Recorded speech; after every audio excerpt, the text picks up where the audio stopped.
Hi guys, welcome to my YouTube channel. हम लोग missing values को कैसे इंप्यूट करना है वो पढ़ रहे हैं। और हमने लास्ट वीडियो में पढ़ा था कि न्यूमेरिकल डेटा अगर है आपके पास तो उसको कैसे इंप्यूट करना है। इस वीडियो में will focus on categorical data. So let's start the video. So just like numerical data, categorical data में भी आपके पास दो तीन टेक्निक्स होती हैं। प्राइमरली हम लोग दो टेक्निक्स के ऊपर फोकस करेंगे। फर्स्ट इज कि आप मोस्ट फ्रीक्वेंट वैल्यू से रिप्लेसमेंट करो, और सेकंड है कि आप एक नया कैटेगरी क्रिएट कर दो by the name of missing. ठीक है। इसके अलावा भी कुछ और तरीके होते हैं, जैसे कि रैंडम वैल्यू से फिल करना, बट ये सब टेक्निक्स न्यूमेरिकल डेटा के ऊपर भी एप्लीकेबल है। दैट्स वाई मैं इनको एक अलग वीडियो में कवर करूंगा। ठीक है। So let's start with the first one, most frequent missing imputation. Okay, so if you remember numerical data में अगर आपके पास डेटा जो था वो मिसिंग कंप्लीटली एट रैंडम होता था और सिर्फ 5% या उससे कम वैल्यूज मिसिंग होती थी, तो आपको सजेस्ट किया जाता था कि आप मीन या फिर मीडियन इम्प्यूटेशन कर दो। बेसिकली सारी मिसिंग वैल्यूज को या तो मीन या फिर मीडियन से रिप्लेस कर दो।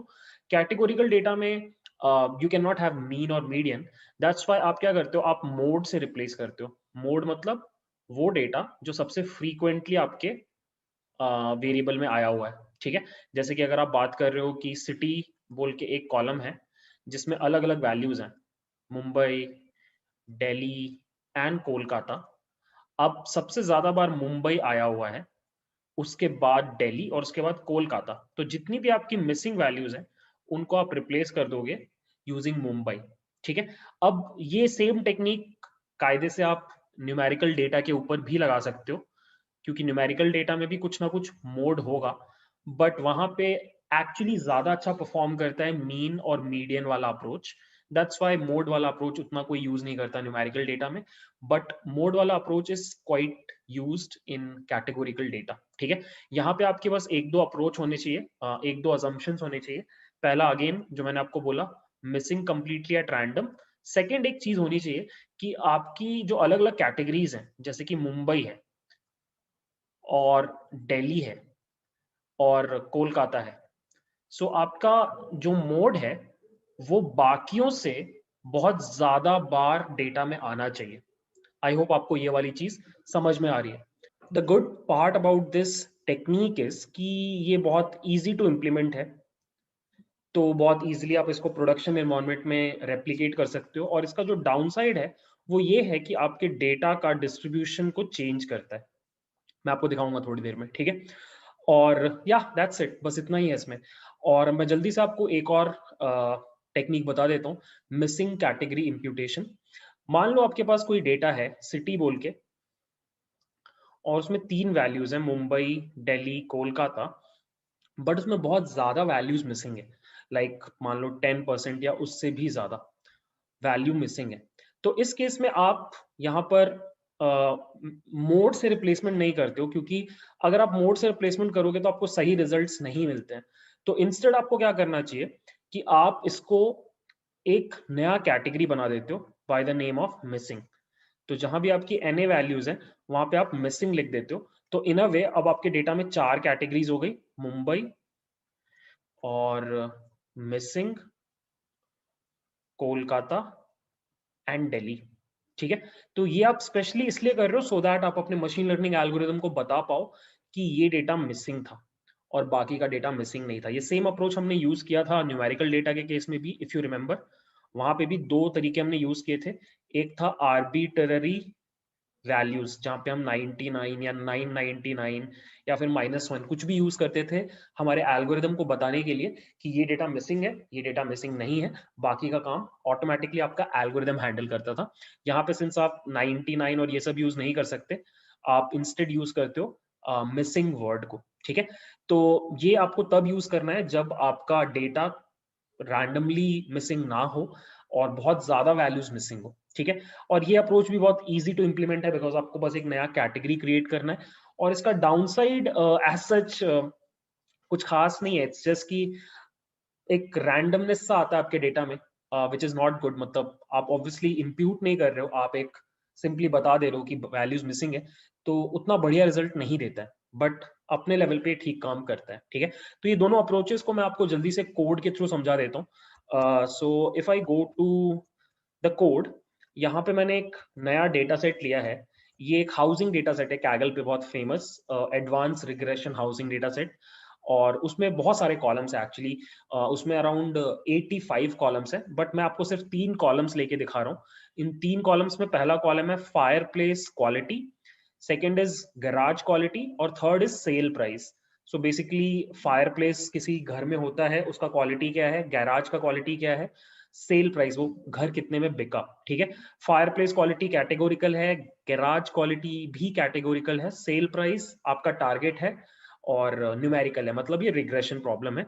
और इसमें मैंने सबसे पहले ये निकाला कि कितना वैल्यूज मिसिंग है, तो मैंने जानबूझ के ऐसे 2 कॉलम सेलेक्ट किए हैं जिसमें एक कॉलम में बहुत ज्यादा वैल्यूज मिसिंग है, 50% वैल्यूज मिसिंग है, और सेकंड में थोड़ा कम वैल्यूज मिसिंग है, रफली अराउंड 5%। ठीक है, अब मैं आपको दिखाता हूं पहले गैराज क्वालिटी के ऊपर काम करके, जहां पे कम वैल्यूज मिसिंग है।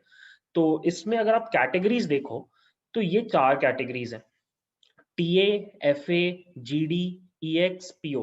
अब मैंने बहुत ध्यान से इस डेटा सेट को एनालाइज नहीं किया है, बट जीडी मतलब गुड है, ईएक्स मतलब एक्सलेंट है, पीओ मतलब पुअर है, टीए और एफए का भी कुछ मतलब होगा, आई गेस फेयर होगा FA, TA I don't understand right now, but जो भी है, टीए सबसे ज्यादा है मेरे डेटा में, और there are obviously missing values. ठीक है, यहाँ पे 5% मिसिंग वैल्यूज भी हैं।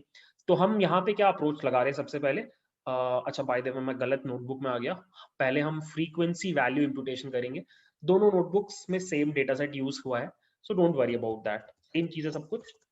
तो वही 47% मिसिंग डेटा फायरप्लेस वाले में, 5% मिसिंग डेटा गैरेज क्वालिटी में। ठीक है, और ये वही सेम कैटेगरीज है। ठीक है, तो अगर मैं गैराज क्वालिटी में मोड निकालूं, तो ऑब्वियसली आपको पता है कि टीए सबसे ज्यादा बार आ रहा है, तो ये रहा वो टीए हमारा मोड, मोस्ट फ्रीक्वेंट वैल्यू। ठीक है, अब मैं आपको निकाल के दिखा रहा हूं कि हम क्या कर रहे हैं, हम केडी प्लॉट प्लॉट कर रहे हैं, पीडीएफ प्लॉट कर रहे हैं सेल प्राइस का उन सारे रोज के लिए जहां पे गैराज क्वालिटी का वैल्यू टीए है, और फिर हम सेल प्राइस का पीडीएफ प्लॉट कर रहे हैं उन सारे रोज के लिए जहां पे गैराज क्वालिटी का वैल्यू नल है।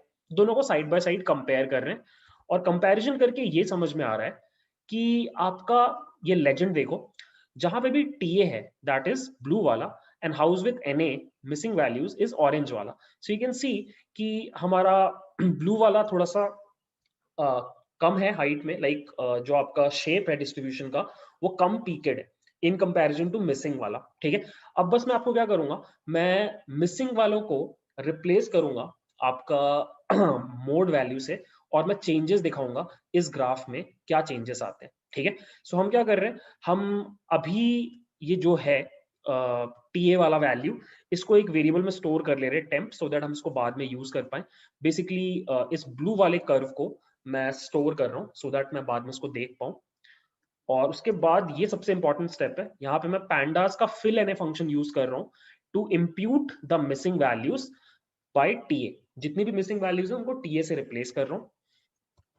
और अब अगर मैं एक्सेस देखूं, मतलब कैटेगरीज देखूं, तो यू कैन सी अब ये टीए का जो हाइट है बार का वो और बढ़ गया, क्योंकि आपने सारी मिसिंग वैल्यूज को भी टीए से रिप्लेस कर दिया, तो टीए बढ़ गया। ठीक है, अब हम सेम ग्राफ प्लॉट कर रहे हैं, ये है मेरा ओरिजिनल वाला, और ये है मेरा नया टीए वाला, और इसको रन करने से यू कुड सी कि दोनों का दोनों मैच कर रहा है एकदम। ठीक है, पहले जो हालत था और अभी टीए करने के बाद जो हालत है वो बिल्कुल सेम हो गया। ठीक है, और ऐसा इसलिए हुआ क्योंकि आपका जो मिसिंग वैल्यूज हैं वो बहुत कम है, तो उतना ज्यादा फर्क नहीं पड़ा डिस्ट्रीब्यूशन पे। ठीक है, मतलब पिछले वाले की तरह हो गया। Okay, so this is a good thing. Next, मैं आपको सेम चीज करके दिखाता हूं उस कॉलम पे जिसमें 50% वैल्यूज मिसिंग है। ठीक है, this is fire place quality. यहां पर एक और गड़बड़ है कि ये जो 2 कैटेगरीज हैं ये लगभग बराबर हैं, ऐसा नहीं होना चाहिए। जब भी आप मोस्ट फ्रीक्वेंट से रिप्लेस कर रहे होते हो, तो यू वांट कि एक कैटेगरी डोमिनेट करे बाकी कैटेगरीज को। यहाँ पे वैसा नहीं हो रहा है, तो I hope, I have a feel कि उतना अच्छा रिजल्ट नहीं दिखाई देगा। ठीक है, यहाँ पे मोड करने पे पता चला कि जीडी बोल के good is the most frequent category, और यहाँ पे भी मैंने सेम काम किया। सेल प्राइस का पीडीएफ बनाया जहां पर भी फायरप्लेस क्वालिटी का वैल्यू गुड है, और सेल प्राइस का पीडीएफ बनाया जहां भी फायरप्लेस क्वालिटी मिसिंग है। एंड यू कैन सी कि हमारा जो कर्व है ये रहा, ऑरेंज वाला है अगेन मिसिंग वैल्यूज का, और आपका ब्लू वाला है जीडी वैल्यूज का, ठीक है। और अब अगर हम इंप्यूटेशन करते हैं, फिर से मैंने टेम्पोररी स्टोर कर लिया है और यहाँ पे मैंने जीडी से फिल किया, और अब यू कैन सी कि ये वाला बहुत ज्यादा हो गया जीडी टीए के कंपैरिजन में, ठीक है, क्योंकि ऑब्वियसली बहुत सारी मिसिंग वैल्यूज थी, 50% मिसिंग वैल्यूज थी। और अब जब मैंने किया तो यू कैन सी कि अभी भी like the distribution is not similar, it's still different, because आपके पास बहुत सारी मिसिंग वैल्यूज थी और आपका जो कैटेगरी था वो डोमिनेट नहीं कर रहा था। तो because of both the reasons आपको मैप नहीं कर रहे हैं आपका PDF, which is not a good thing, ठीक है। सो अगर आपको ऑप्शन दिया जाए कि यहाँ पे आपको फ्रीक्वेंट वैल्यू इंप्यूटेशन लगाना चाहिए या नहीं लगाना चाहिए, तो इस वाले कॉलम के ऊपर आपको नहीं लगाना चाहिए, this will not give you good results, ठीक है। तो ये एक छोटा सा डिस्कशन आपके साथ करना था। और अब हम क्या कर रहे हैं कि हम आपको मतलब मैं आपको बता रहा हूँ साइकिट लर्न यूज करके आप ये सेम काम कैसे कर सकते हो, ऑल्दो हम ये डिस्कशन कर चुके हैं। ट्रेन टेस्ट स्प्लिट कर दिया, सिंपल इंप्यूटर क्लास को इंपोर्ट कर लिया, और यहाँ पे आपको स्ट्रैटेजी में बस क्या यूज करना है, मोस्ट फ्रीक्वेंट, और बस आपको imputer डॉट फिट ट्रांसफॉर्म में एक्स ट्रेन को पास कर देना है और एक्स टेस्ट को पास कर देना है। अगर आप स्टैटिस्टिक्स निकालोगे तो आपको समझ में आएगा कि आपके फर्स्ट वाले कॉलम के लिए GD is the most frequent category, and second वाले में TA is the most frequent category, ठीक है। एंड दैट्स इट, बस इसको आप आगे जाकर के किसी भी एल्गोरिदम में प्रोवाइड कर सकते हो और वो अपना काम कर देगा, ठीक है। So this was the first imputation technique, most frequent वाला। जल्दी से मैं आपको मिसिंग कैटेगरी इंप्यूटेशन भी बता देता हूँ। बिल्कुल सेम डेटा सेट, सब कुछ बिल्कुल सेम है, सो यू कैन सी सब कुछ एग्जैक्टली सेम है लाइक दिस। और यहाँ पे बस मैं क्या कर रहा हूँ कि जो मेरे मिसिंग वैल्यूज हैं उसको मैं मिसिंग वर्ड से रिप्लेस कर रहा हूँ। So what this will do is this will create a completely new category by the name of missing, that's it। यही होता है यहाँ पे कि आप अपनी सारी मिसिंग वैल्यूज को एक कंप्लीटली नया कैटेगरी दे देते हो मिसिंग, और वो फिर अलग तरीके से ट्रीट होता है आपके एल्गोरिदम के थ्रू, ठीक है। और लास्टली मैंने बस इस नोटबुक में दिखाया है कि how can you implement the same logic using scikit learn. So scikit learn में बस आपको कुछ नहीं करना होता, स्ट्रैटेजी कांस्टेंट रखना होता है, फिल वैल्यू मिसिंग कर देना होता है, ऐसा आपने सेम न्यूमेरिकल डेटा के केस में लास्ट वीडियो में सीखा। और यहाँ पे अगर आप स्टैटिस्टिक्स निकालो तो दोनों ही कॉलम्स में आप मिसिंग वर्ड से रिप्लेस कर रहे हो अपने मिसिंग डेटा को, ठीक है। तो ये हो गया बहुत छोटा सा एक video on categorical data. I just wanted कि सब कुछ लाइक कैटेगरीज में मैं डिवाइड करके पूरा ये टॉपिक कवर करूं, हैंडलिंग मिसिंग डेटा, इसलिए न्यूमेरिकल का मैं अलग कर रहा हूँ, कैटेगोरिकल का अलग कर रहा हूँ, और इसके बाद रैंडम और एक दो जो अलग टेक्निक्स हैं उनका मैं अलग करूंगा, और मल्टीवेरिएट इंप्यूटेशन के वीडियोस अलग होंगे, ठीक है। So I hope you understood this entire video. I'll share the notebooks, आप लोग एक बार just go through them. I hope you will understand. Okay, so that's it. Thanks for watching. Bye.